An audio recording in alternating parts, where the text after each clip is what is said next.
Weet jy vriend, die Here Jesus maak 'n roeping, hy doen 'n roeping, beroep op my en jou. Hy sê, hou op om te wag vir 'n stad om neer te daal. Jy is die stad.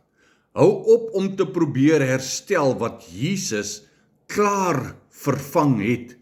Jesus het reeds gekom en met die uitstorting van die Heilige Gees binne in ons kom woon. Elkeen wat hom aanneem, hy woon binne in hom. Hou op kyk na Israel vir iets wat hy op die kerk klaar toegepas het. Ons is nou die Israel van God. Die lig is jouself.